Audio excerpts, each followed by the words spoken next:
आदमी की चलने फिरने की ताकत वापस आ चुकी थी, लेकिन उसकी माँ फिर भी उसे जबरदस्ती व्हील चेयर में बिठाए रखना चाहती थी। उसने कहा, कल शादी तक तू बस यूं ही पैरालाइज्ड बना रहे। मैं देखना चाहती हूँ कि तेरी होने वाली बीवी तुझे तेरी हालत की वजह से ठुकराएगी या नहीं। अगर उसने तुझे एक्सेप्ट किया तभी मैं अपने $1 ट्रिलियन की प्रॉपर्टी तुझे सौंपूंगी। आदमी अपनी रेंटेड अपार्टमेंट में लौटा तो गलती से उसे अपनी गर्लफ्रेंड की सच्चाई पता चल गई। उसने देखा कि उसकी गर्लफ्रेंड उसके पुराने क्लासमेट के साथ चीट कर रही थी, और उससे भी ज्यादा शॉकिंग बात यह थी कि दोनों मिलकर उसे जहर देकर मारने की प्लानिंग कर रहे थे। वो क्लासमेट तो इतना गंदा इंसान था कि 2 दिन पहले ही उसने अपनी बीवी को समुद्र में धक्का देकर मार दिया था। ये सब सुनकर आदमी का खून खौल उठा। वो तुरंत अपनी व्हील चेयर से उठकर इन दोनों का भांडा फोड़ने ही वाला था, लेकिन फिर उसे माँ की बात याद आई। उसने प्लान बदल दिया। अब वो अपना बदला सीधे शादी वाले दिन लेने वाला था। जब वो गली में व्हील चेयर पर बैठा था, उसने देखा कि एक चोर एक लड़की का बैग छीन कर भाग रहा है। कोई उसकी मदद के लिए आगे नहीं आया, तो आदमी ने अपनी पैरालाइज्ड वाली एक्टिंग छोड़ दी और चोर के पीछे भाग गया। उसने बैग वापस लाकर लड़की को दिया, जो उसकी इस मदद के लिए बहुत शुक्रगुजार थी। जब लड़की को पता चला कि वो अपनी गर्लफ्रेंड से शादी वाले दिन बदला लेने वाला है, तो वो हंसते हुए बोली, फिर तो तुम मुझसे शादी कर लो। आदमी को लगा कि लड़की मजाक कर रही है,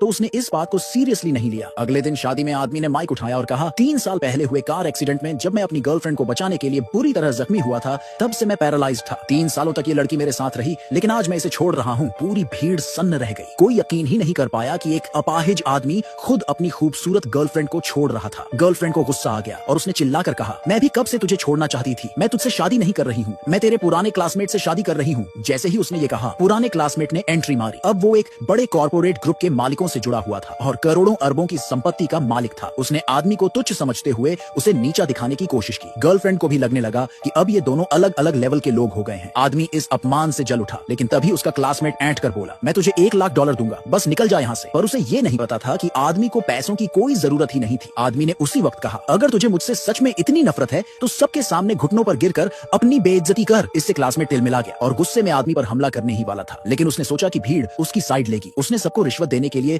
$10,000 के रेड एनवेलप्स देने का ऐलान कर दिया। लोग लालच में आ गए और उसके सपोर्ट में चिल्लाने लगे। अब तो गर्लफ्रेंड की माँ भी आदमी का मजाक उड़ाने लगी। उसने कहा, इससे तो इसकी गरीब और बेइज्जत फैमिली ने भी छोड़ दिया है। आदमी गुस्से में हंसते हुए बोला, तुम लोगों को लगता है कि मेरी फैमिली गरीब और बेकार है। मेरी फैमिली की असली पावर और पैसा तुम लोग सोच भी नहीं सकते। पर भीड़ को लगा कि वो बस झूठ बोल रहा है। तभी उसकी गर्लफ्रेंड ने एक डिवोर्स पेपर उस पर फेंका और चिल्लाई, चल साइन कर इस पर आदमी ने पेपर के टुकड़े टुकड़े कर दिए और कहा, आज डिवोर्स का दिन नहीं है, बल्कि आज का दिन मैं तुझे छोड़ने आया हूँ, क्योंकि मैं अपनी मंगेतर से शादी करने जा रहा हूँ। गर्लफ्रेंड ने हैरानी से हंसते हुए कहा, क्या बकवास कर रहा है? एक अपाहिज आदमी से कौन शादी करेगा? तभी अचानक शादी के हॉल में एक रॉयल वेडिंग ड्रेस पहने एक लड़की ने एंट्री मारी। सबकी आंखें फटी की फटी रह गई, क्योंकि वो कोई और नहीं बल्कि शिन ग्रुप की वारिस थी। वो सीधे आदमी के पास आई और उसने सबके सामने, क्या तुम मुझसे शादी करोगे कहकर प्रपोज कर दिया।